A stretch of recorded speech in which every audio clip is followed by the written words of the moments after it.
Bonjour, chers collègues. Comme j'avais promis de faire une vidéo sur comment faire le calcul du dimensionnement de fondation d'un bâtiment R+1. Alors, pour ceux-là qui désiraient comprendre comment je suis arrivé à faire les dimensionnements de la fondation d'un bâtiment d'habitation R+1, voici une vidéo. Cette vidéo-là, c'est une vidéo complète. Alors, juste une chose, vos réactions à la fin de la vidéo nous sera vraiment encourageable. Alors, là, on va vous présenter les données du projet et expliquer chaque formule qu'on utilise ici dans ces calculs, comme les formules de la surface, les formules de la pression réelle du sol, les formules du moment fléchissant, et ainsi de suite. On va vous expliquer comment on procède et comment on utilise ces formules. Alors, sans plus tarder, on va entamer. Là, on va commencer directement par les données du projet. Le type du projet, c'est un projet de bâtiment R+1. Alors, ces bâtiments R+1, il y a des données géotechniques qui ont été récoltées dans les terrains. Alors, ces données géotechniques sont arrivées à une conclusion que la contrainte admissible du sol, elle était de D 0,2 mégapascal. Cela est égal à D 5 kN par mètre carré. Et une charge qui est transmise au poteau, elle est de 600 kN. Et la limite d'élasticité du béton, elle est de 25 mégapascal. Et celle de l'acier, elle est de 500 mégapascal. Alors, pour le dimensionnement d'une semelle isolée, on a commencé premièrement par chercher la surface nécessaire de notre semelle. Alors, pour trouver la surface nécessaire, on a pris la charge transmise par un poteau divisé par la contrainte admissible du sol. Alors, cela nous a donné 600, qui est les données de la charge, divisé par 200, qui est la contrainte admissible du sol. Cela nous a donné 3 mètres carrés. Alors là, on a opté pour un choix d'une semelle carrée. Alors, la longueur, on a opté pour un choix d'une semelle carrée dont on a préféré prendre une longueur de 1,75 m.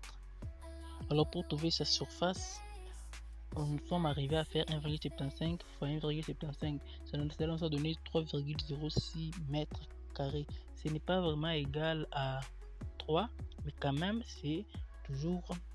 on a arrivé à trouver un choix d'une semelle carrée. Alors, la pression réelle sur le sol, autrement, je peux l'appeler comme une charge uniformément répartie sur le sol. C'est s'exprime en kN par mètre carré. Alors, cette charge uniformément répartie doit être inférieure à la contrainte du sol. Cette pression est donnée par la charge divisée par la section. Alors, la charge est de 600, on divise par la section de 3,06. Cela est égal à environ, ce n'est pas vraiment égal à 196 kN/m², mais c'est à environ 196 kN/m². La réponse est de 195,800 et quelque chose comme ça. Alors, on a environ 196 kN/m². Alors, pour la vérification de la contrainte, on a eu à comprendre que cette réponse est inférieure à la contrainte donnée du sol. Cette contrainte-là, elle est largement inférieure. Donc, la pression est inférieure à la contrainte admissible du sol qui est de 200 kN par mètre carré. Alors là, on va entamer les moments fléchissants. Comment nous sommes arrivés à calculer les moments fléchissants? Quelle est la formule des moments fléchissants? Les moments fléchissants, c'est la somme de la charge uniformément répartie sur le sol, donc la somme de la charge uniformément répartie et la longueur au carré, le tout divisé par 8. Cela veut dire qu'on aura la pression fois la longueur qui est de 1,75 au carré divisé par 8. Le 8 ici, c'est dans les formules, je l'expliquerai bientôt. Alors,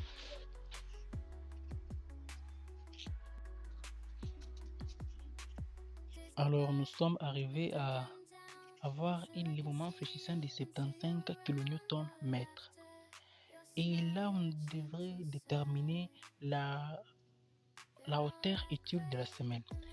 La règle pratique nous dit que là, dans le chapitre précédent de notre livre, on a démontré au chapitre 4 que pour trouver la hauteur d'une semelle, on divise la hauteur par 10. Et cette hauteur-là, elle est égale à la longueur divisée par 10. La longueur de 1,75. Là, on a opté pour... Donc, cela est environ à 0,18 mètres. Là, on ne va pas utiliser ces 0,18 mètres, mais plutôt on va opter pour la hauteur de 0,40. J'expliquerai les pourquoi dans les tomes qui suivra juste après celui-ci. Alors, on prend la hauteur de 0,40 mètres qui est sécurisable. Alors, cette hauteur, on ne va pas l'utiliser, on va plutôt utiliser la hauteur utile D des 0,35 mètres. La hauteur utile 0,35 mètres. Pourquoi? On a fait moins 5 qui est l'enrobage. L'enrobage était de 5 cm. Alors, pour faire les calculs des armatures, on a à comprendre que les bras de levier interne doit être égal à 0,9 fois D. C'est quoi les bras de levier? Les bras de levier, c'est la distance entre les résultantes de compression, souvent approximée par 0,9 fois la hauteur utile. Alors, on a à trouver 0,315 mètres. La section d'armature nous a donné la formule et le moment divisé par 0,087 multiplié par la limite d'élasticité, le tout multiplié par les bras de levier interne. Alors, la section d'armature est arrivée à 550 mm par mètre.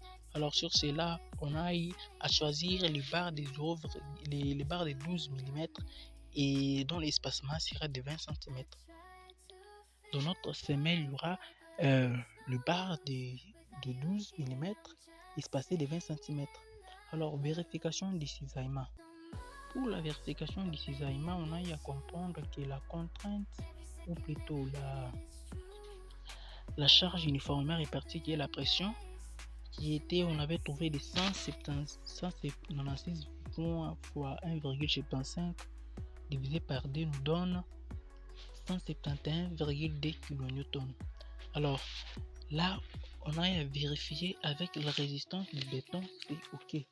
Donc on a à comprendre que la valeur elle est acceptable pour les C25/30. C'est quoi les C25/30? Là, je peux procéder directement à une explication rapide. Le C25/30, c'est une classe de résistance du béton selon les normes européennes, dont type Eurocode. Elle indique la résistance à la compression. Alors, c'est quoi les 30, c'est quoi les 25? C'est 25/30. Les 25 mégapascales, c'est une résistance caractéristique mesurée sur une éprouvette cylindrique, et celle de 30 mégapascales, c'est la résistance caractéristique mesurée sur éprouvette cubique. Alors le béton est testé en labo après 28 jours de cure. Là, on y applique une compression jusqu'à rupture. Cylindre, donc dans l'éprouvette cylindrique, on a trouvé 25 mégapascales, et dans l'éprouvette cubique, on a trouvé 30 mégapascales. Pourquoi le faire dans des éprouvettes? C'est parce que les éprouvettes cylindriques sont plus représentatives du comportement réel. Alors celles des éprouvettes cubiques et donnent une résistance légèrement plus élevée. Donc là, on peut l'utiliser dans les semelles isolées, radiées, dalles, ainsi de suite. on passe directement au dimensionnement des radiers. Dimensionnement des radiers, là on va faire calculer la surface du radier qui est de 10 mètres x 10 mètres. Cela nous donne 100 mètres carrés. Alors la charge totale du radier elle est de 2000 kN. Alors la pression sur le sol elle est égale à la charge totale divisée par la section, divisée par plutôt la surface du radier. Alors pour cela, nous allons faire ces calculs. On a trouvé 20 kN par mètre carré. Cela est très inférieur à la contrainte admissible qu'on a eu récemment, c'était de 200 kN par mètre carré. Alors, l'épaisseur du radier, la règle nous dit que pour trouver l'épaisseur du radier, on fait la longueur du radier, la longueur d'un côté divisé, comme c'est en carré, on prend la longueur divisé par 20. Comme c'est en carré, on prend la longueur divisée par 20. Alors, on aura 10 divisé par 20 nous donnera 0,50. Alors, le choix de la hauteur est de 0,50 mètres. Oui. Et comme c'est la longueur, on a donc à déterminer. On a donc déterminer la hauteur, on peut l'appeler épaisseur, qui est égale à la longueur divisée par 20. Donc on aura 10 divisé par 20, cela nous a donné 0,50 mètres. Alors ces 0,50 mètres, c'est le choix qu'on a pris pour l'épaisseur de notre radier. 0,50 mètres. On peut dire que c'est trop, mais ce sont les calculs du dimensionnement qui les déterminent. Alors, pour trouver les moments fléchissants, on a à faire la pression multipliée par la longueur au carré de tout divisé par D. Nous on a pu trouver 250 kN mètres. Alors, on veut maintenant déterminer les armatures du radier. Pour déterminer les armatures du radier, on doit avoir une épaisseur dont la hauteur utile, on peut appeler l'épaisseur utile de 0,45 mètres.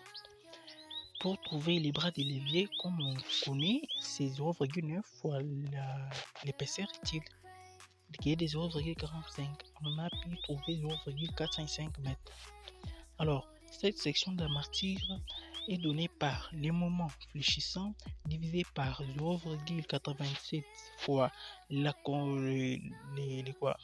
limite d'élasticité multipliée par les bras des leviers. Alors, la section d'armature nous a donné 1400 mm carrés par mètre. Alors, on a à faire un choix pratique des œuvres de diamètre 14, et dont l'espacement sera de 15 cm. Donc, on aura des nappes supérieures et inférieures. Alors, pour une disposition constructive très importante, l'enrobage est de 5 cm et les armatures seront croisées dans le deux sens, ancrage dans les poteaux. Ça, c'est pour la semelle isolée. Alors, pour les radiers, on aura les doubles nappes. Pour la semelle, on n'a pas double nappe, on n'a qu'un seul nappe. C'est pour cela que les armatures seront croisées dans les deux sens. Alors, je vais donner une image, on verra bien. Alors, pour les radiers, on aura double nappe, armature haut plus bas.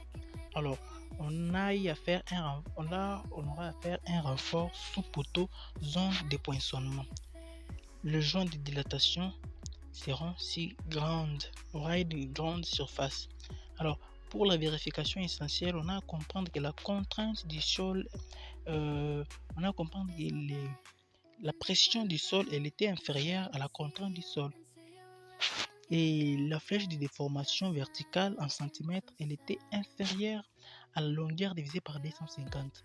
Donc cela nous a été, on a eu à conclure que ces moments de cisaillement nous évitent une rupture fragile.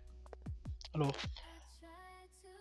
là maintenant, on a à conclure que ces projets, la semelle isolée est adaptée pour la charge ponctuelle modérée. L'irradié est idéal pour les sols faibles ou charges réparties. Le dimensionnement des armatures est garanti à la flexion. Et donc là, il est garanti à la résistance à la flexion. Donc là, j'ai un conseil pour vous. Un bon ingénieur ne se limite pas au calcul. Il part vérifier sur les terrains. Alors, je vous invite à faire pas seulement vous limiter seulement au calcul, c'est mieux d'aller vérifier aussi la mise en œuvre sur le terrain. Là, on a eu juste à faire le dimensionnement. Il reste encore beaucoup de choses, mais c'est la meilleure chose à faire. Alors, le mieux pour nous, c'est de nous concentrer sur les calculs et sur la mise en œuvre sur chantier. C'est la fin de cette vidéo. Si vous avez aimé la vidéo, alors je vous invite à laisser les commentaires, même à mon adresse mail.